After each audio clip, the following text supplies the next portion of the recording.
The theme this week is to practice changing the channel of your consciousness. So if you were to turn on the TV, there are a seemingly infinite number of channels, streaming services, ways of accessing content that would allow you to tune in to any number of stories and energies. And just last week, I was looking for something on TV and I happened upon a few different shows that were incredibly disempowering for women. And I immediately turned them off and sat back and was like, this is not what I want to be watching. I do not want to be watching anything that makes me feel disempowered. And it made me think of this idea of changing the channel.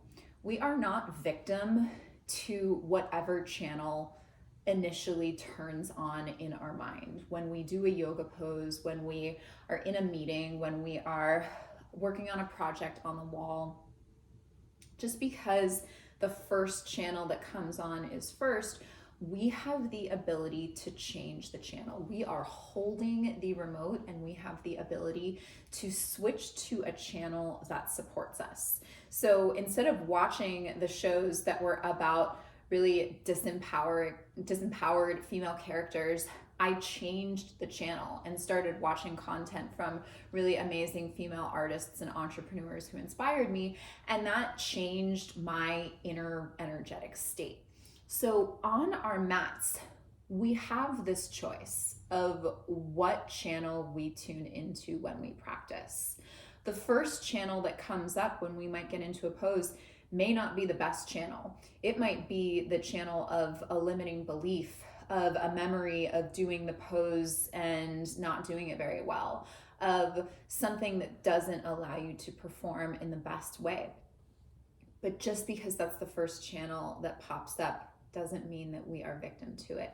You can use your next inhale to change the channel to inspiring, energizing, uplifting energy that supports you in the pose, that supports you in the project on the wall, that supports you in whatever you are doing on or off the mat. So this is not a practice about deleting channels, about making any one channel wrong. Like I said before, if you were to turn on the TV, there are just endless channels and streaming platforms for you to tune into. This isn't about getting rid of any.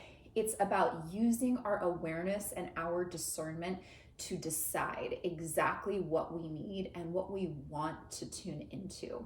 This is the skill of the yogi, having the sharpness of mind, having the sharpness of awareness to be able to choose that which the yogi needs in the moment to have the best practice, to have the best experience. So our practice this week is about becoming aware of when we've fallen asleep with the remote in our hands and are just allowing channels with disempowering content to play in the background, and to awaken, take a breath, and change the channel to something better. See you on the mat.